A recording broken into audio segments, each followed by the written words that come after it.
Welcome to the Fast Leader Podcast, where we explore convenient yet effective shortcuts that will help you get ahead and move forward faster by becoming a better leader. And now, here's your host, customer and employee engagement expert, and certified emotional intelligence practitioner, Jim Rimbach. Developing your company's talent and leadership pipeline can be an overwhelming task, but your burden is over. With ResultPal, you can use the power of practice to develop more leaders faster. Move onward and upward by going to resultpal.com/fast and getting a $750 performance package for free. Okay, Fast Leader Legion, I think today we're going to have an awesome show because the guest that I have today, I listened to on another podcast, and she fascinated me so much, I just had to reach out and ask her to be a guest on the Fast Leader Show, and she accepted. Jana Sedivy was born and raised in Montreal, Canada, 5 out of 6 kids, so she considers herself the mediator of the group. She is also a self-professed data nerd and people nerd. She spent her early life and career crossing back and forth from a people-centered path to a science-centered path and back again. She started out studying acting, then marketing, and then switched to computer science and physics. Paradoxically, working with technology all day long got her interested in people again. She was fascinated with how people interact with technology and how they use it to accomplish their goals. After getting her master's in human-computer interaction, she went on to work as a researcher at Xerox, where she worked on a precursor to the Internet of Things. Then, later at Adobe, she discovered, to her surprise, that she had a passion for creating better experiences for enterprise software. She has 21 patents, has published peer-review articles on semiconductor, laser, and human-computer interaction, writes for online customer experience and user experience journals, and is a conference speaker. These days, she has found the perfect blend of people and science for her split personality. She has an award-winning consulting practice that helps B2B technology companies take the guesswork out of product decisions. Her passion is using data to help companies give their customers a better experience. She loves Bollywood, making pickles, and many other deeply uncool activities. But believe me, she is cool. Jana Sedivy, are you ready to help us get over the hump? I am so ready. Thanks for having me. Oh, man, this is going to be good. Okay, so I've given our Legion a little bit about you, but can you tell us what your current passion is so that we can get to know you better? Right. So these days, I'm really interested in B2B technology and making those experiences better. And here's why. Because B2B technology is kind of the dark matter that holds our society together, right? It's the stuff that makes sure trucks arrive on time, shelves are stocked, your passport application gets processed, your voting gets registered. It's all this stuff that you kind of don't even think about until it goes wrong. And so I just love to help improve that hidden stuff. And listening to you say that, and that does make so much sense, is that especially these days when we have so many things on our plate, we have so many things that we need to do, and then it's one right after the other, is that when one of those B2B technologies just doesn't work right, man, it can throw everything out of whack. And you spend 3-4 hours, 3-4 days trying to fix something that a company cannot fix for themselves. And it can be so frustrating. Exactly. And what's interesting about that technology is that often the people buying it are not the people using it. So that creates a whole other level of challenges in terms of creating a better experience for the customers as well as for the users, and then the people that are interacting with that organization. Well, I can imagine being 5 of 6 kids that there is a whole lot of mediating that goes on within organizations as well as with the developers of these software to be able to do just that. When you think about that mediation piece and being able to get closer to the customer, what do you think would be like the number one barrier for people improving the user experience when they're a tool creator? To think more about the people using it and to actually interact with the users as much as possible. That when you're developing the tool, you're so many levels removed from it that it just doesn't even enter into your world at all. So that's one of the things that I often try to do is get people to somehow interact or observe or get to know the people that are going to be using the tool. You know, I think that's a really important point, is that you can't even really become your own customer, or just even say if you could, you have such a piece of, expertise, knowledge, and understanding of the product that there's no way you can assume or read the mind of your user. Yeah, exactly. So it's really a lot about exposure and education. Well, and like you said, it's interacting with the folks that are actually using the product in order to get over that hump. That's right. It's not just using it, it's actually interacting and connecting with the users. That's really, Yes. I think, a very key point to take away. Well, I know that when you start talking about this issue, I mean, it's unfortunately nobody's immune from it. I mean, everybody has to deal with it. Even the organizations that are building the best B2B tools and do connect with customers, it's still a constant battle for them because things change so much. And I know they need a lot of inspiration. And here on the show, we focus on quotes because goodness, we need the inspiration from those things. Do you have one or two quotes that you could share with us? Yeah, so I'm not usually a big quotes person, but one thing that has always stayed with me since I've seen it is a quote by Stephen Covey.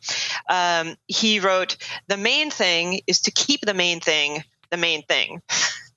And I find that so important because when you're leading people or when you're running your own business like I am, it's really easy to get bogged down in the little details and the minutia and the little fires that keep coming up.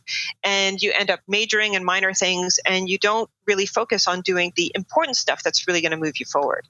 You know, that's another good point. I recently wrote an article that's getting a lot of attention called Got It, putting culture before CX.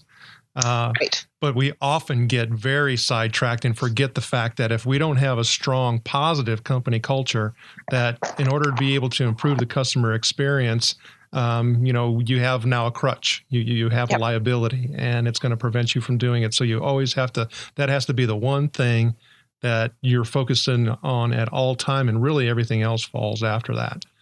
I agree. So I can imagine that you have had the opportunity to really get in some serious scenarios and situations, both personally as well as, with your business, being able to get people to move forward. And I know for myself, sometimes, it's unfortunate, but, the walking away is really what happens. But we don't really want to focus on the walking away piece. We need help getting over the humps. Can you remember a time that you've had to get over the hump so that you actually accelerated the path to success?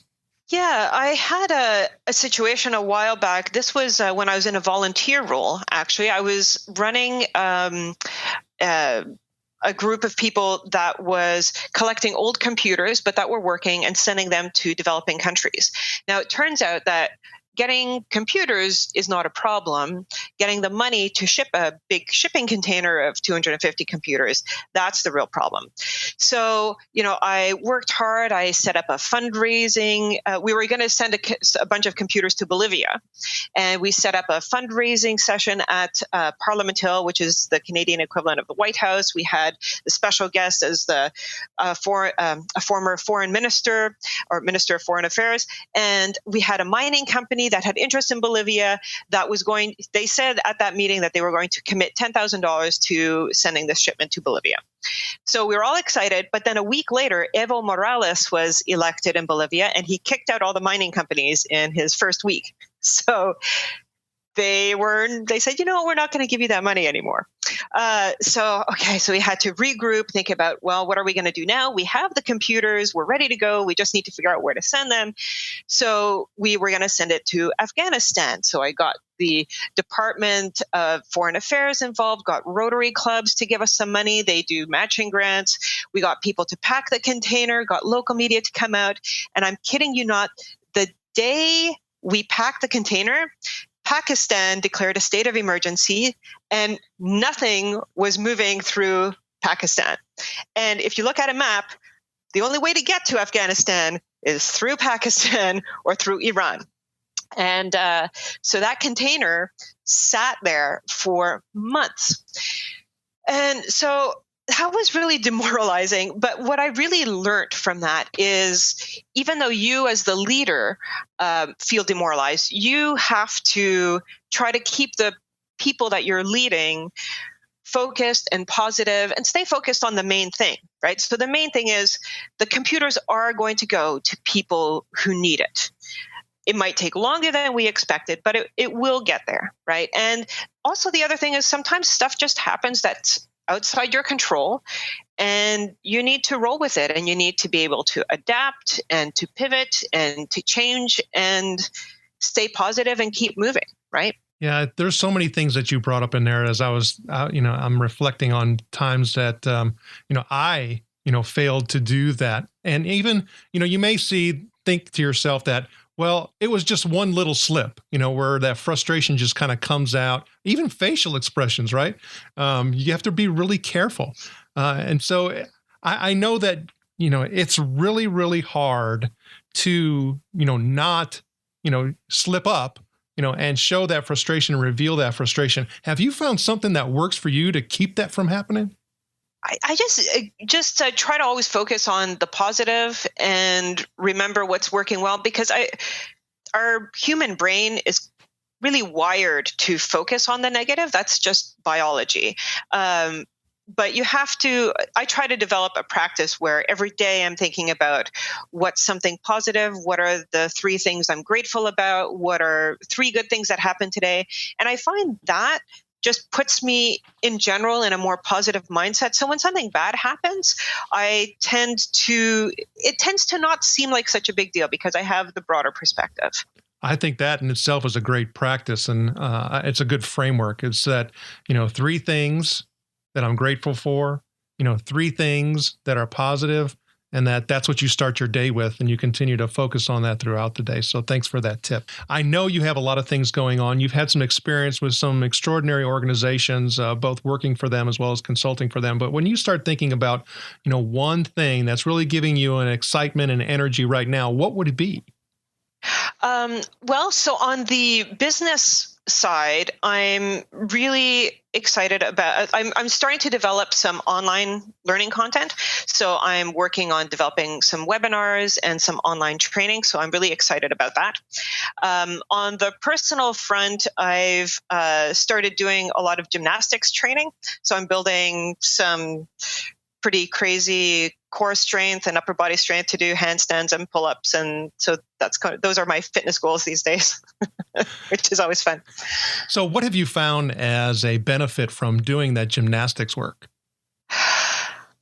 Well, it's actually the best exercise as you get older.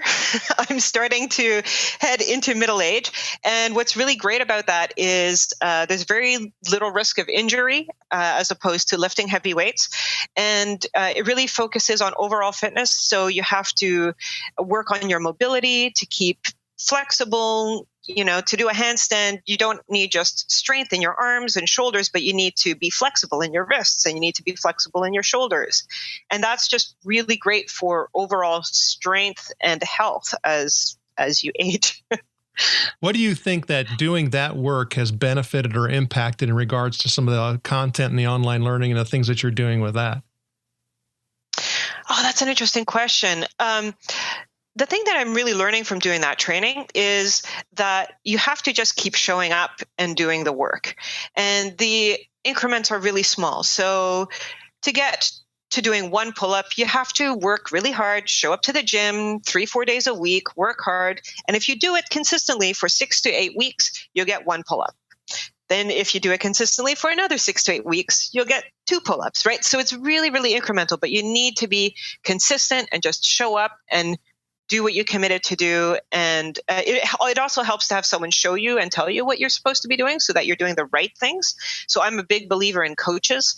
So that's helped me on my business side, because in terms of the business, you have to just know where you're going and then just keep showing up and doing the work. And on any given day, it might feel like you haven't made a lot of progress.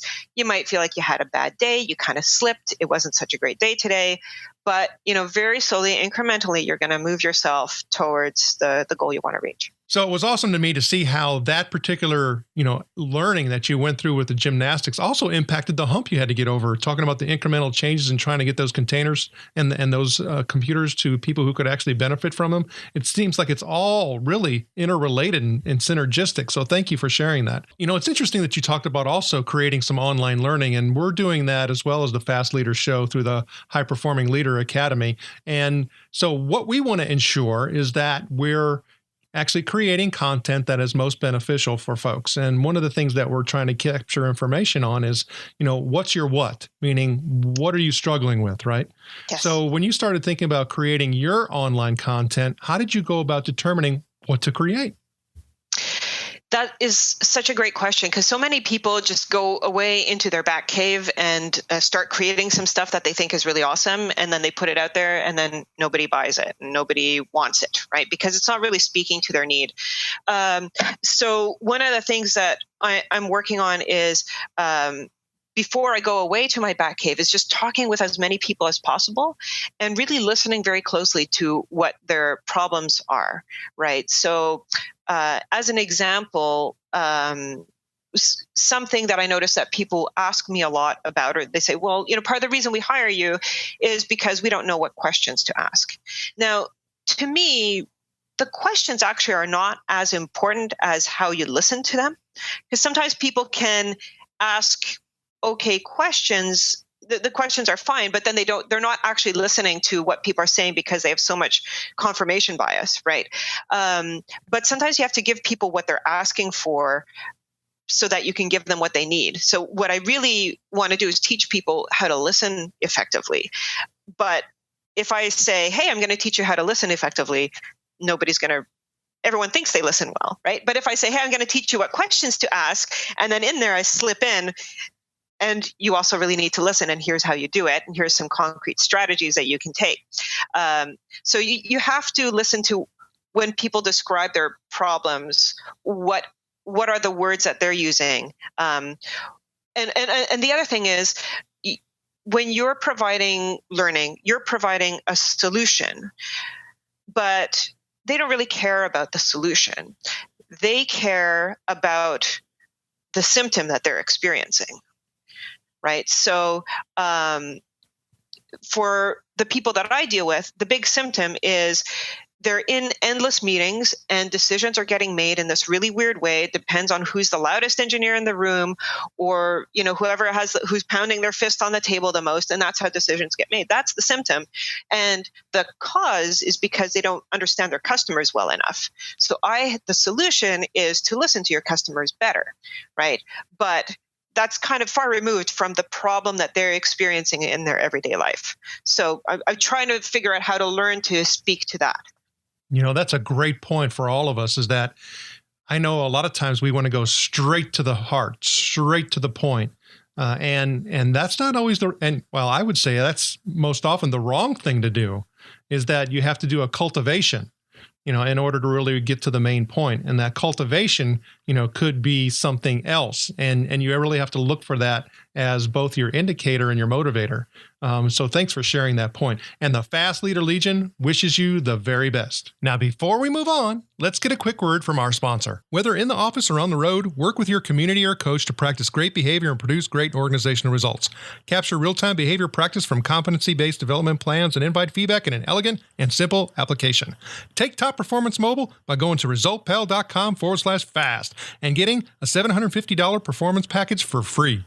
All right, here we go, Fast Leader listeners. It's time for the Hump Day Hoedown. Okay, Yana, the Hump Day Hoedown is the part of our show where you give us good insights fast. So I'm going to ask you several questions, and your job is to give us robust yet rapid responses that are going to help us move onward and upward faster. Jana Sedivy, are you ready to hoedown? I am so ready to hoedown. All right. So what do you think is holding you back from being an even better leader today? Not carving out enough time to make sure that I'm focusing on the main thing. What is the best leadership advice you have ever received? So early in my career, I was part of a team that had to give a big presentation to the CTO of Sony. And I was still in my 20s. We were all pretty young. This was the biggest thing we had ever done. And we were all kind of freaking out about it. And our manager said to us, you know what? The CTO of Sony, he's just a person. He's just a human being. He wakes up in the morning, he goes to the bathroom, he brushes his teeth, his mom tells embarrassing stories about him, and he probably wishes he could lose some weight, right? So what your job is to figure out what he cares about and speak to that.